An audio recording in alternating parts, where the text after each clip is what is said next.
Hola queridos teleamigos y teleamigas, aquí con ustedes reportándome para mi cura, este espacio que ha producido Teleamiga para que tengamos un acercamiento con hechos de la vida, un encuentro existencial, sencillo, partiendo de las necesidades, los logros, las propuestas, los programas. Padre Gerardo tuvo un incidente con su carro, posiblemente se pinchó y no alcanzó a llegar para este espacio. Esperamos que para la próxima semana podamos contar con él. Esta semana pasada estuvo muy llena de acontecimientos bonitos para mi vida, para la vida de un sacerdote nuevo, para la Asociación de Misioneros de la Juventud, la Central de Juventudes y la Arquidiócesis de Florencia. La ordenación de un sacerdote es un acontecimiento que enriquece a toda la Iglesia. A través de un sacerdote pueden suceder muchísimas cosas. El sacerdote es un instrumento de Dios sacado de entre los hombres y puesto delante de ellos para las cosas que atañen con Dios y con la misma comunidad. ¿Y qué atañe a la comunidad respecto de Dios? Estamos en este mes, el mes de la Biblia. Hacía una reflexión personal pensando que no debería existir el mes de la Biblia, como tampoco el Día de la Madre, porque todos los días son días de la Madre. El mes de la Biblia deben ser todos, porque la Iglesia tiene una sabiduría respecto a la palabra de Dios. Les comparto, por ejemplo, esta ternura y pedagogía de la Iglesia. La liturgia eucarística tiene dos momentos, la palabra y la celebración de la Eucaristía. Nos centramos en la palabra. La Iglesia ha dividido los ciclos de la liturgia en 3 y en 2. Me explico. Durante 3 años hablamos de ciclo A, ciclo B y ciclo C. Si uno asiste a Eucaristía durante 3 años seguidos, tiene la posibilidad de escuchar casi todo el panorama de la Biblia, porque contamos con una lectura, primera lectura del Antiguo Testamento, un salmo, segunda lectura de las cartas apostólicas y el Evangelio. Son 4 lecturas cada domingo. Entonces la Iglesia lo repartió para que durante 3 años se tuviera el panorama general de la Biblia. Pero no basta. Durante 2 años, si asistimos a misa todos los días de lunes a sábado, tenemos la probabilidad o la posibilidad de escuchar la palabra de Dios en los 2 años con el panorama general. Tenemos la primera lectura, el Salmo y el Evangelio cada día. Y está repartida para que tengamos esa riqueza de poder escuchar la palabra y enriquecernos y poder decir, bueno, casi que puedo conocer el pensamiento de Dios respecto a lo que quiere y desea que su voluntad se cumpla entre nosotros. Cada liturgia entonces es distinta, aunque es la misma. Me explico. Es distinta porque los textos bíblicos son diferentes. Y es la misma porque no existe sino una sola Eucaristía, la que celebró Jesús con sus apóstoles. Allí, en la cena, Él se entregó y dio el mandato: este es mi cuerpo, esta es mi sangre, hagan esto en conmemoración mía.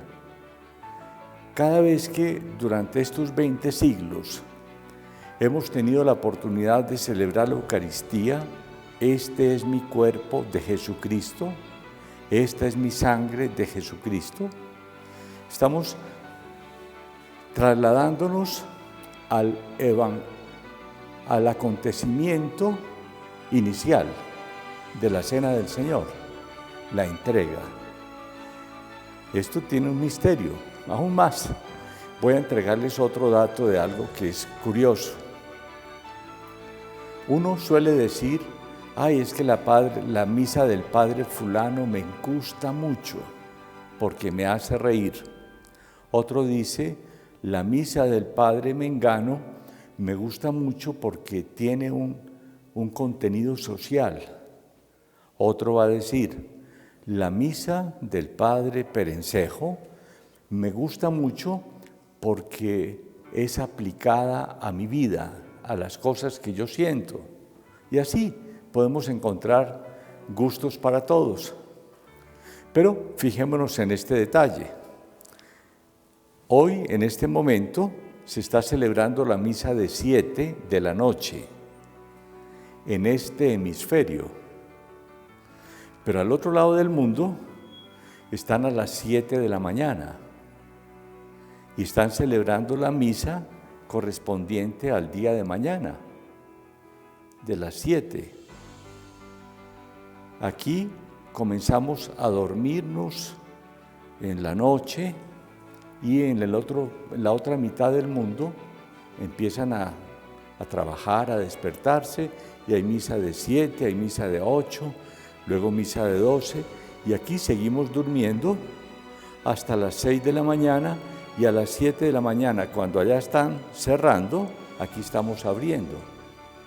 Quiere decir eso que a todo momento, en cualquier parte del mundo, se está pronunciando la palabra que Jesús dijo a sus discípulos. Cada vez que tomen y coman de este pan, estamos tomando el cuerpo de Cristo. Y cada vez que bebamos de este cáliz, estamos bebiendo la sangre de Cristo. Entonces, las 24 horas del día estamos celebrando Eucaristía. Aquí cumplimos con las del día, ya estamos cerrando. Al otro lado del mundo están comenzando, mientras nosotros descansamos, ellos celebran y trabajan.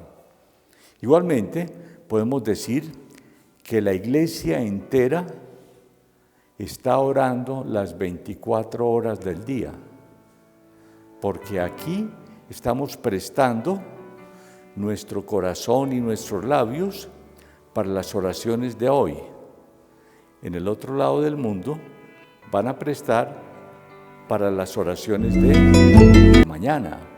Y entonces, las 24 horas, por ejemplo, se están rezando los salmos, la salmodia se dice. Las monjitas, los sacerdotes, los obispos, el papa, los laicos, podemos unirnos en la oración de los salmos de cada día. Es algo maravilloso, el misterio de la vida de la Iglesia. Pero entonces vamos a una pausa y ya volvemos.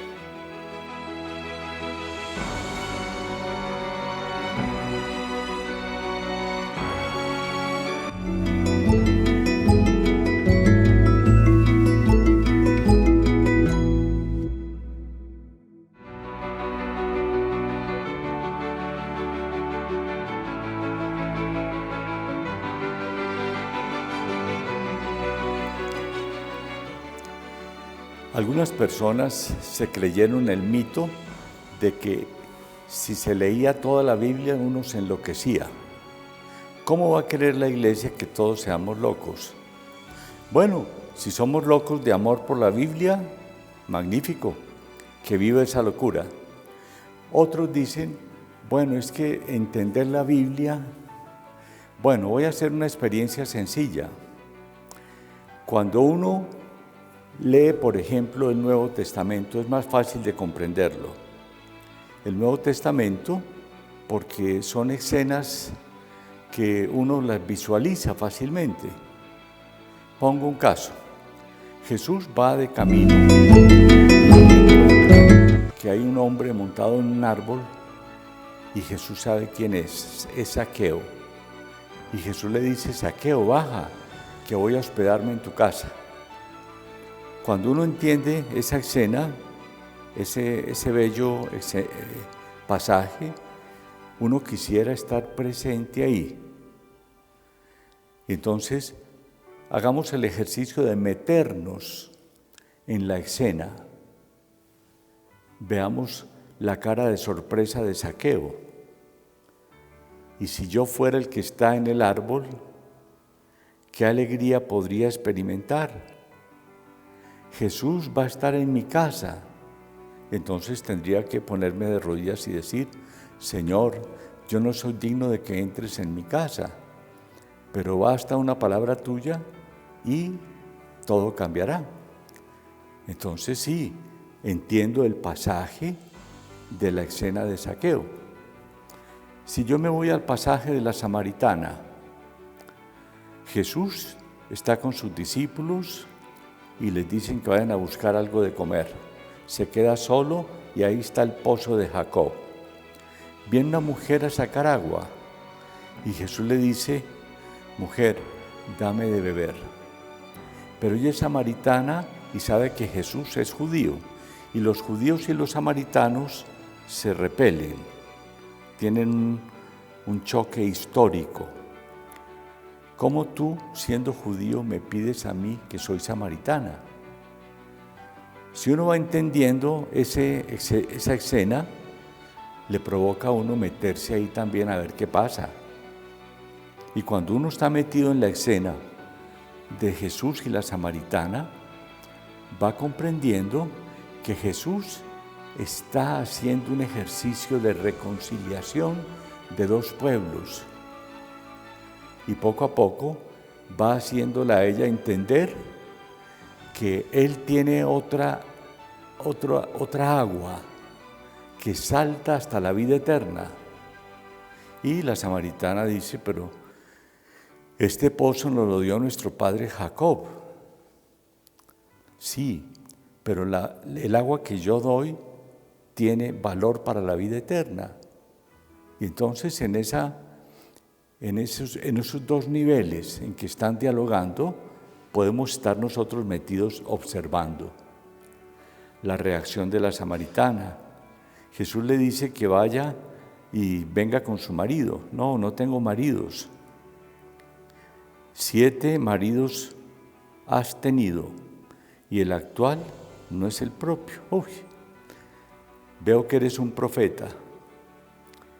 Y entonces se va y empieza a contar que hay alguien importante allí.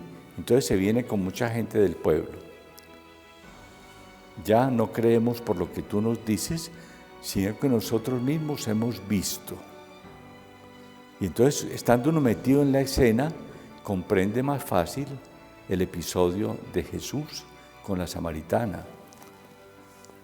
Son unos acontecimientos muy bonitos cuando nos sabemos meter bien. Hay una llamada. Padre Juan Guillermo, buenas noches. Primero que todo, agradecerle por este espacio tan bonito que tiene usted con Teleamiga para el crecimiento espiritual de todas las personas. Me llama mucho la atención la parábola de los talentos, Padre Juan Guillermo, y quisiera saber cómo podemos aplicarla en la actualidad, en este momento, a nuestras vidas. Me dice la parábola de los talentos. Pues hay una variedad de situaciones en la gente. Hay personas tan hábiles para la comunicación, otras que tienen una capacidad reflexiva muy aguda, muy profunda, Otras que tienen la posibilidad de expresar las cosas con una guitarra. Y entonces hablamos de carismas y dones. Los talentos son carismas y dones que Dios da a las personas en función de la gente, no en función de sí mismo. Yo puedo tener un carisma de la comunicación, no para que me aplaudan, sino para que el mensaje sea cada vez más comprendido y vivido. Puedo tener un carisma de ser escritor, no para conseguir plata, sino para poder transmitir la verdad y que los acontecimientos históricos no queden olvidados. Y así los distintos carismas, a veces para atender a los enfermos, para cuidar a los niños, para amar la naturaleza y procurarnos por la casa común, mejorar el medio ambiente, etc. Son muchos los talentos. Si yo no los pongo al servicio de los demás, casi que pudiera decir, estoy como traicionando al mismo Dios. Entonces, pensar cuál es tu talento, cuál es tu carisma, cuál es tu gracia y ponerla al servicio de los demás. Hay otra pregunta. Buenas noches. Padre, muy buenas noches. Una preguntita que me tiene como con la duda. ¿En qué consiste o de cuántos libros consta el Pentateuco? Bueno, Penta 5. Son los 5 primeros libros de la Biblia. Son libros que están escritos en un lenguaje muy sencillo para un pueblo que no tiene una cultura muy amplia. Son libros, el Pentateuco, libros que se van sucediendo uno tras otro en una historia de cómo pudo haber sido el origen.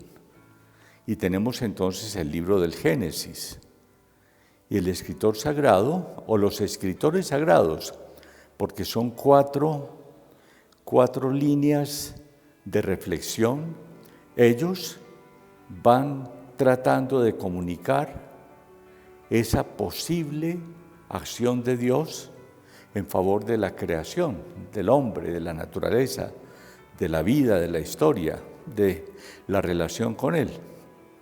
Y entonces los libros sagrados nos van introduciendo, no para hacer una lectura exacta, que las cosas pasaron así, sino posiblemente se sucedieron las cosas de esa forma.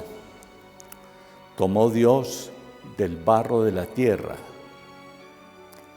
Pues sí, es un Dios como un alfarero que maneja y modela el barro.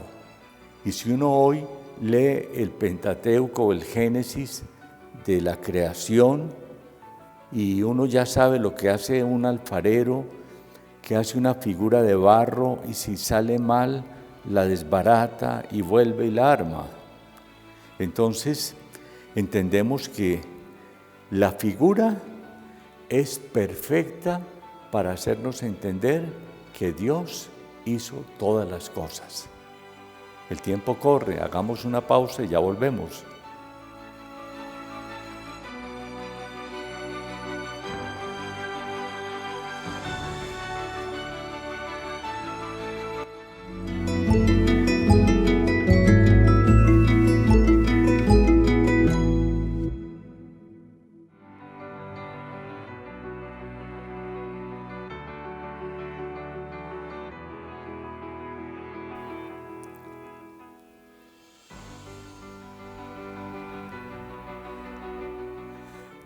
Bien, pero entonces, la Biblia en mi vida, ¿qué efecto produce? Siempre que hacemos retiros espirituales o siempre que vamos a un momento de oración, una herramienta importante es la Sagrada Escritura. Los retiros espirituales siempre se construyen en torno a la palabra. porque lo que quiere el retiro espiritual es que nos volvamos más amigos de Dios a través del mensaje que Él tiene y seamos hombres y mujeres que cumplamos la voluntad de Dios. Hice un retiro espiritual en una ocasión con el padre Ignacio Larrañaga y de ese retiro, después de pasar 4 días en silencio, nos mandan a un desierto con la Biblia, con el librito Encuentro y con unos textos bíblicos. 8 horas, perdido uno donde quiera estar. Yo me fui a la habitación, entra en tu cuarto, cierra la puerta y tu Padre que ve en lo secreto te escuchará. Allí me quité los zapatos, me puse cómodo, me senté en el suelo, canté algunas canciones, leí los textos. De pronto me encuentro con el texto de Isaías en que dice que Él, mejor dicho, voy al frente, me pone en una tónica espiritual tan especial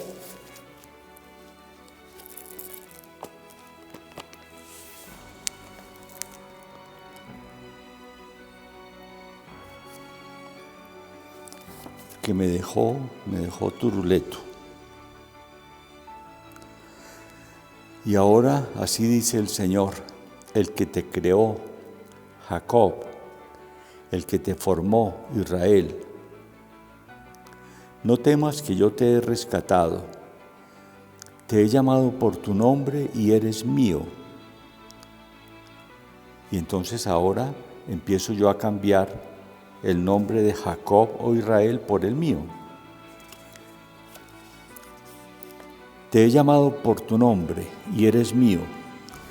Si atraviesas las aguas, yo estaré contigo.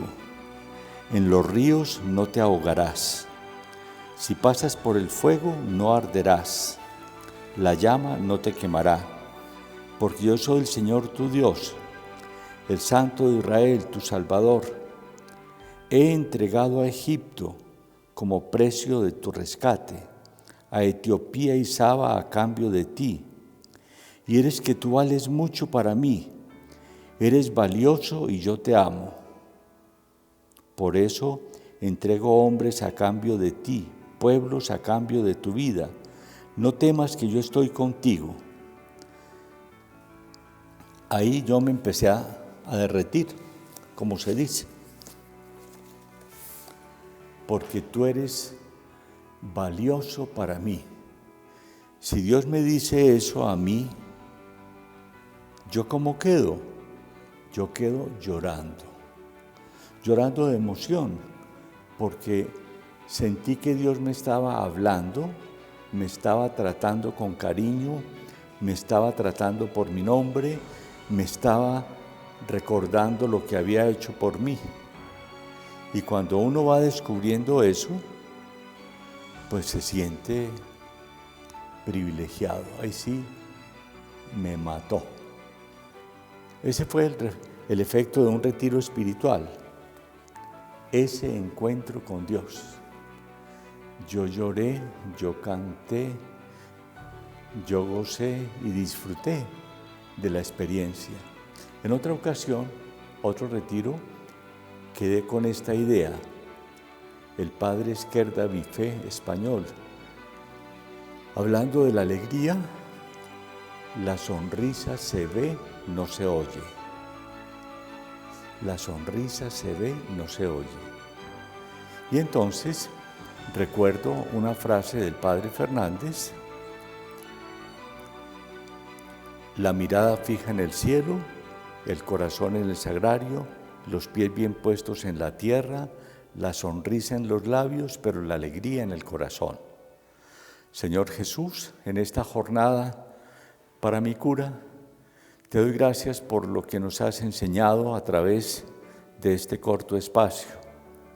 Te encomiendo las personas que están sufriendo de esta pandemia, Jessy, Martica, Steve, Juliana, Olivia, Eric, y todas las demás personas que se han encomendado en nuestras oraciones, para que tú pases por allí, haciéndote el encontradizo y puedas decirles: voy a cenar en tu casa, voy a quedarme en tu casa.